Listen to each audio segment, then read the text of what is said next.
I'm Jake Anderson. Okay. Dan Marcoux. Okay. Zac Kasparek. Okay, I just got to write this down. I got a question for Dan. New defensive coordinator this year. How many do you have? Like 3 now or 4? This would be my third, yeah. I mean, can you tell the difference? Is there a difference? I mean, what have you? And you haven't gone through a practice yet with the new coordinator, but can you find anything different? It's a little different. It's different style with all of them, like all the different coaches you're gonna have. But we're running pretty much basically the same defense as last year. It's just the terminology is going to be a little different, and which makes it really unique this year is that he's going to also be the DN coach. So when the D tackles and DNs get together, he'll be in our room. So it'll be real nice to have the D coordinator there in our defensive line meeting rooms. So that'll probably be the one difference between this year and last year. Along those lines, could you just say, I'm just curious, what kind of, personality you think Coach Cosgrove has? I mean, I've only known him for a couple weeks now, but he's great so far. He's definitely an old school kind of guy. He's a little bit in your face, a little intense, but he's really knowledgeable. I even heard the linebacker Coach Camp talking about how he's real excited to work with him because he's going to learn more from him than he has at any of his other jobs. And Coach Cosgrove definitely has a great track record, so it's going to be real interesting to play underneath him. What about depth on the defensive line? You guys pretty deep, or some young guys you got to come on for you? Well, we have a great recruiting class coming in, and we have a junior college defensive end that could possibly step in right away and start for us. But we're real deep in the middle, which is real nice for me. And we got Orrin Wilson playing this year, who is the Michigan State transfer. We have James Harvey, who's been playing for the last 3 years, and you got me. And on the outside, we got Nico Capone, who's going to be a sophomore, who got a great amount of snaps last year, and we got Hassan Assimi, who's been playing and starting for the last 2 years. So, I mean, hopefully these freshmen can come in and help us out with depth-wise, and maybe we'll redshirt 1 or 2 of them, but maybe 1 or 2 of them could play right away. Now, it's like turning over a new leaf when you start practice. I mean, you guys, obviously were disappointed last year. I mean, you look at it as a fresh start, last go-around, or what's the mindset going into this thing right now? I definitely believe that last year's last year and this is 2011, and that you just kind of have to remember it, but you have to erase it from your memory at the same time. And us three, all 3 of us are redshirt seniors, so this is our last year. We've been here for 5 years. It's going to be our 5th season, so we definitely want to make this worth it, and definitely just get the ball rolling. And the best way to have a good season is to have a great spring ball. So we're real excited to get started and get the pads on Saturday. You guys each want to address that too? Oh, I mean, yeah, definitely excited, to get started and get things underway. Just like Dan said, to have a great season, you need to have a great spring, just to kind of get a jump start on everything. But I mean, definitely, this is my last year. I mean, I really want to do a good job. I really want to end on a great note. So I'm definitely looking forward to it. Yeah, I think we have a different buzz in the locker room and stuff as opposed to like last year where we didn't kind of know what it was going to be like with the new coaches and stuff. But this year we're kind of settled in, and I think we're in good shape for a great spring ball. So. Now, one of the Akron is, of course, got some national press because you're playing Ohio State, and they're going to be minus those guys. Can each of you guys kind of talk about that whole thing? You're not going to be Tressel won't be on the sidelines, and 5, 6 of their players won't be. Can you just 1, 2, 3, if you could? I mean, obviously we're aware of what's going on down there. I think that's not really going to affect how we're going to play or just going into the game. I think we're just getting ready to play Ohio State, and whoever's on the field is who we're going to be ready for. And so, does that answer the question? Yeah, that's good. Anybody wants? I mean, there's still Ohio State, and we still have to get ready and play our best game, to have a chance to beat them. But I'm very excited. I was my redshirt year. I got to travel down there and see the Horseshoe, and it was a great atmosphere. And I'm just excited to go play there again. And I don't care who's on the field. I just want to play my best. I definitely agree with all these guys said. I mean, just like Dan, I was down there my freshman year for the trip to Columbus. Great atmosphere. I mean, I'm really looking forward just to being down there and playing that type of rowdy environment. Just want to play good and play my best for that day. And don't care who's on the field. Now, will you be disappointed? You guys won't have, but not playing against Pryor, trying to deal with him and Aaron and. I mean, I mean, 3 All-American candidates. Yeah, I mean, I've played against All-Americans though. We have a Big Ten game every year. I've played against Wisniewski, the center from Penn State. I started. That was one of my first starts. Played against him. Played well against him. And, I've played against All-American caliber guys. So I mean, I'm not too worried about it. I'm just worried about strapping it on and see what Akron can do against Ohio State. Are you disappointed Tressel won't be there? The guy's one of the best coaches in America. I guess that's. I mean, that's. I'm not an Ohio guy, and I guess that's kind of a Ohio thing. Like I've never been, if I don't shake his hand, I don't shake his hand. I'm not gonna lose any sleep over it.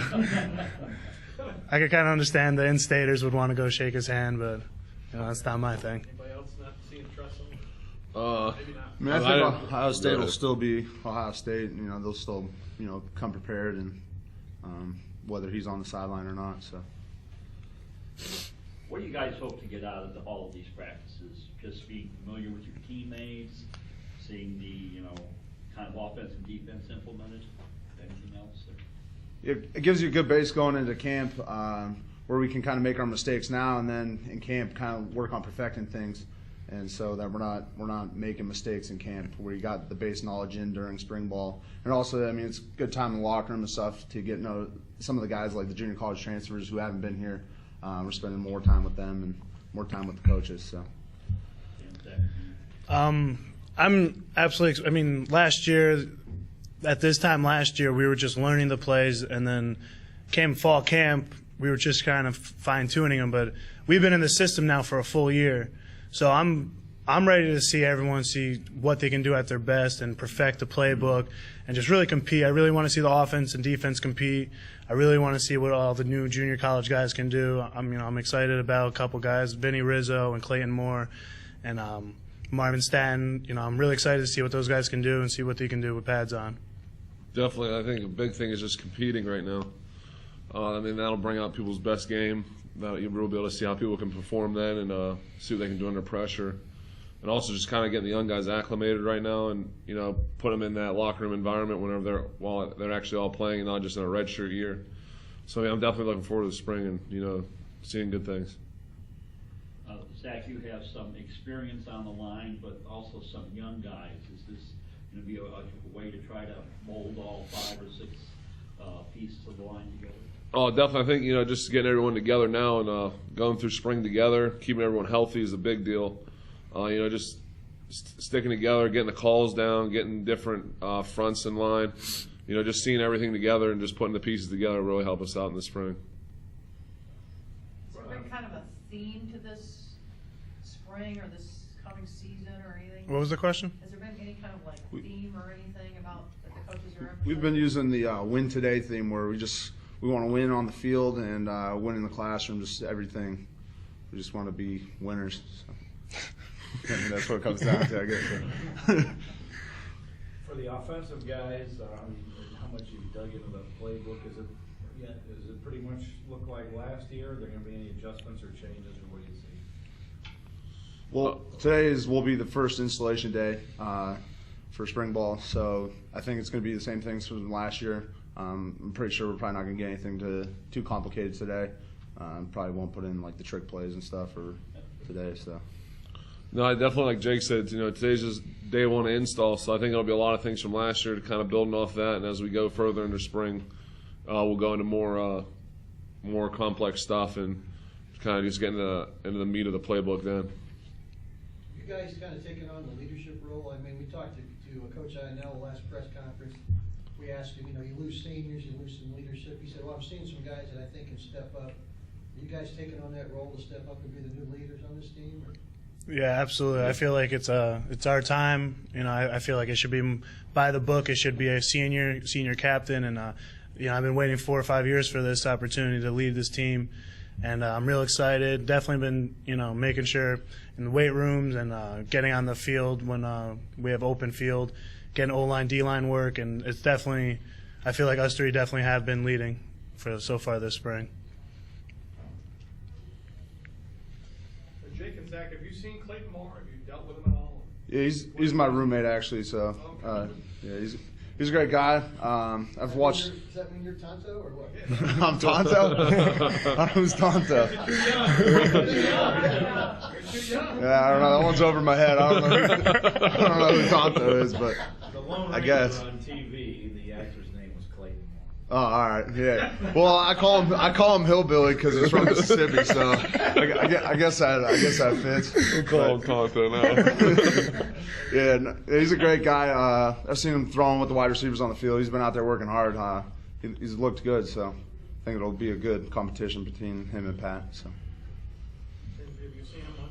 Or? I'm just as much as Jake has, just seen him throw around. I mean, I don't really know how to elaborate quarterbacks too well, but I mean, he looks good from what I've seen, and I think that'll just be great to see both him and Pat compete. You know, they're both coming. Pat's a great quarterback. You know, Clayton, we've heard good things about him, so it'll just be really great to see him compete and do well. You guys wonder who's going to be carrying the ball behind you this year? It doesn't matter to me. I'm going to go out there and just try and drive my guy into the ground. So whoever's bringing the ball behind me, it doesn't really matter to me. So I mean, it'll be good to see Broderick Alexander come back and start running the ball again. You know, he couldn't play last year because of injury, and just see what other younger guys can do, and it'll be great to see what they can do. You guys got a new weight coach too. Can you tell us about that transition from one weight coach to the next as far as getting ready for season, some different things you've been doing? Well, I mean, we actually went from one to another one because we had an intern weight coach for a while there. We had Jay Cox. So, I mean, we had you could tell every style of each weight coach. And Coach Sowers, he's been doing a great job with us. We've been doing a lot more flexibility and speed work. And our weight room time would only be 45, 50 minutes in the weight room. And but we get after it real quick, and there's no joking around. It's all business in there. And we get after it, and then it's boom, boom, boom, set after set after set. And I mean, I'm enjoying his workouts, and I feel more flexible and faster than I have, the last 4 or 5 years I've been here. So I'm real excited about his workouts. I think that helps you out though too. Whenever it's like a business mentality, it keeps people on track, and they're not worried about other things. They're just worried about what they got to do now, and worried on like the set they have in front of them. So I think it does a good job with that. He actually created another group. We only had 2 lifting groups, and now we have 3. So it's a smaller group of guys. So it's a little bit easier to motivate guys and stuff when you're in smaller groups. So.